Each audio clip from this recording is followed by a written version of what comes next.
دوای سەردانەکەیان بۆ بەغداد دەستەی مامۆسایانی ناڕازی کەرکووک بایکۆتیان شکاند و چاوەڕێیان جامی سەردان و دیدار و کۆبوونەوەکانیان لەگەڵ لایەنە پەیوەندیدارەکان دەکەن.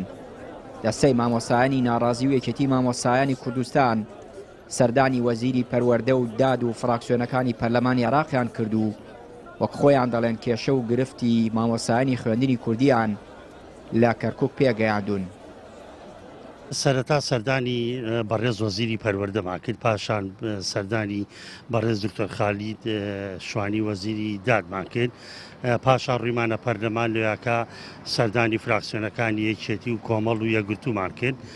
بە کۆی گشتی دانیشتنەکان ئەنجومەنی وەزیران لیژنەیەکی پێکهێناوە لە بەڕێز خالی شوانی و وەزیری تەربیە و یەکێک لە هەیئەیەکەیە لە ناو ئەنجومەنی وەزیران هەیئەی سیاسی پێڵێن لیژنەیەکیان پێکهێناوە بۆ ئەم بابەتەی ئێمە داواکارەکەمانەوە بوو کە ئێمەی ناوچە جێناکۆکەکان ڕاژەکانمان بگازێتەوە سەر ناوەند، چونکە ئێمە لە کەرکووک دراسی عەرەبی و تورکمانی هەیە، ئەوان سەر بە ناوەندن، بەڵام ئێمە دراسی کوردی بۆ سەر بەهرێن بێ بە ئەوی سەر بە ناوەند بێ. دەستەی مامۆسایانی ناڕازی کەرکووک جگە لە چاوەڕوانی پێشیان وایە ئەنجامی سەردان و کۆبوونەوەکانیان لە بەغداد باش دەبێت، بە هیواشن کێشە و گرفتەکانی بەردەم مامۆسایانی خوێندنی کوردی چارەسەر بکرێت.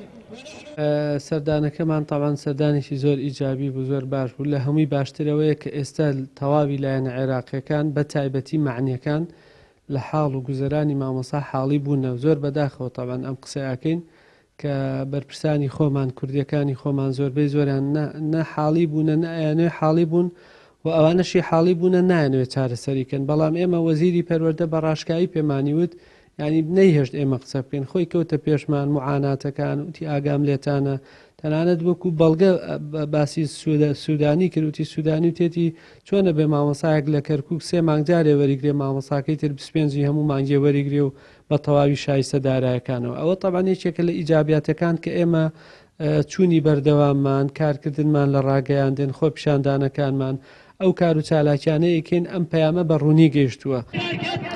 مامۆسایانی ناڕازی و لەقی کەرکووکی یەکێتی مامۆسایان پێشبینی دەکەن بە گێڕانەوەی ڕاژەی مامۆسایان و فەرمانبەرانی خوێندنی کوردی بۆ سەر بەغداد گرفتی 8,000 مامۆسای کەرکووک و زیاتر لە 15,000 مامۆسای خوێندنی کوردی لە سەرجەم ناوچەکانی دەرەوەی ئیدارەی هەرەم چارەسەر دەبێت و هاوشێوەی مامۆسایانی عەرەبی و تورکمانی مانگانە لە کات و ساتی خۆی موچە وەردەگرن.